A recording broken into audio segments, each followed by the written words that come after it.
नमस्कार, आप देख रहे हैं आवाज भारत और हम अभी उपस्थित हैं चैनपुर में, जो कि पीछे आप देख रहे होंगे एक बड़ा सा बैनर लगा हुआ है विश्व रत्न बाबा साहब भीमराव अंबेडकर की 131वीं जयंती समारोह, जो कि कई दिनों से चल रहा है।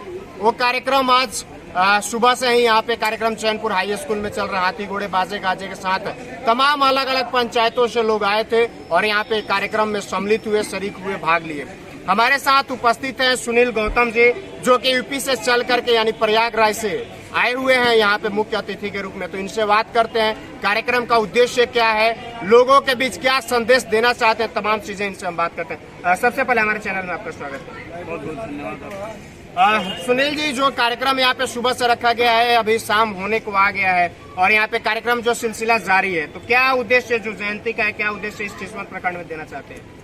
देखिए, पूरी दुनिया में बाबा साहब अम्बेडकर को मानने वालों की संख्या है और बाबा साहब अम्बेडकर ने दलितों, शोषितों, गरीबों, पिछड़ों के लिए अपनी पूरी जीवन बहुत संघर्ष किया, बहुत कठिन श्रम किया, जिसके कारण तमाम वंचितों लोगों को मान सम्मान और स्वाभिमान मिला है। इसीलिए पूरी दुनिया में केवल बाबा साहब अम्बेडकर ऐसे महापुरुष हैं जिनकी जयंती लगभग 1 से 1.5 महीने तक मनाई जाती है। और बाबा साहब अम्बेडकर की जयंती मनाने का मकसद केवल उनको फूल माला चढ़ाना नहीं रहता है। बाबा साहब अम्बेडकर की जयंती मनाने का मकसद रहता है कि समाज में जो समानता है वो आए, भाईचारा बने, समाज में बंधुता का निर्माण हो, न्याय का निर्माण हो, समाज में जो गैर बराबरी है और जो जाति पर आधारित समाज की व्यवस्था बनी है ये भी खत्म हो। इसलिए ये बाबा साहब के तमाम अनुयायी लगातार कई महीनों तक बाबा साहब अम्बेडकर की जयंती मना करके ये संदेश देने का काम करते हैं कि समाज में आज भी जो जातिवाद है, जो ऊंच नीच है, जो छुआछूत है, ये खत्म होना चाहिए और समाज में बराबरी और भाईचारा पैदा होना चाहिए। अब बात करें, मात्र यहाँ से 100 मीटर भी नहीं कहा जा सकता, 50 मीटर की दूरी पे यहाँ बाबा साहब का एक मूर्ति है, जो कि चौक बोला जाता है, भीम क्या बोलते हैं, बाबा साहब अम्बेडकर चौक बोला जाता है, जो छपरा की तरफ चला जाता है, एक आपका सिवान की तरफ। मात्र यहाँ से जहाँ से आप बैठे हुए हैं, तो यहाँ पे जो अलग अलग समाज के या तमाम लोग आकर के फूलमाला यहाँ पे पहनाते हैं, तमाम काम करते हैं। लेकिन कार्यक्रम जो आपका यहीं पे बगल में आयोजन किया गया, क्या मुख्य उद्देश्य इसका क्या है, लोगों के बीच जो बताना चाहते हैं सिवान जिला में, और कहाँ कहाँ आपका कार्यक्रम चलेगा?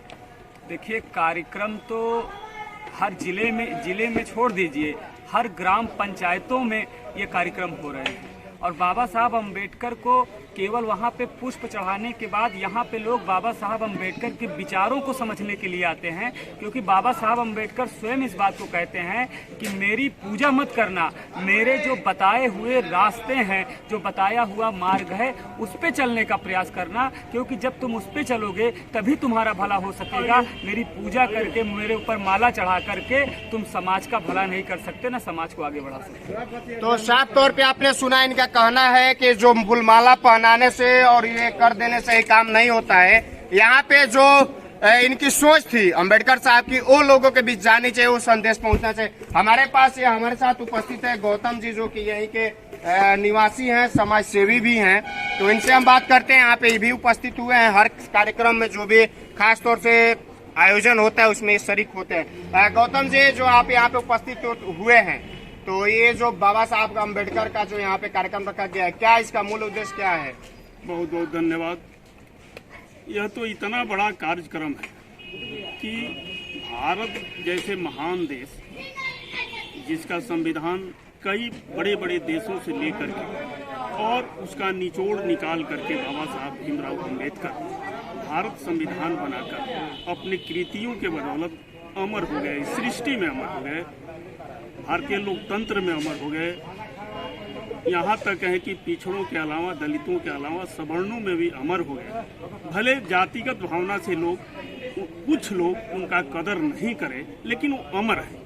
तो आज का उद्देश्य यह है, भीमराव अंबेडकर जी के जयंती 14 अप्रैल को पड़ता है, तो उनके जयंती के माध्यम से या उनके पुण्यतिथि के माध्यम से जो आयोजन होते हैं, उस पर हम लोग यही बताने का काम करते हैं कि उन्होंने शिक्षा पर इतना न जोड़ दिया और संविधान में भी शिक्षा पर जोड़ दिया कि अपने को उन्होंने कहा कि मैं शिक्षा के बदौलत देश से लेकर विदेशों तक पढ़ाई किया और इतना सक्षम हो गया कि देश के लोगों को बाध्य होकर उनको संविधान सभा में उनके विद्वता के चलते रखना पड़ा। तो हम लोगों का आज का उद्देश्य यही है कि उन्होंने अपने जीवन में कितना संघर्ष किया और उस संघर्ष को अपने जीवन में भी हमें उतारना चाहिए, अपने बच्चों के जीवन में उतारने की कोशिश करना चाहिए कि संघर्ष के बदौलत उन्होंने करोड़ों भारतवासियों को उनका अधिकार संवैधानिक तौर पर दिलाने का काम किया।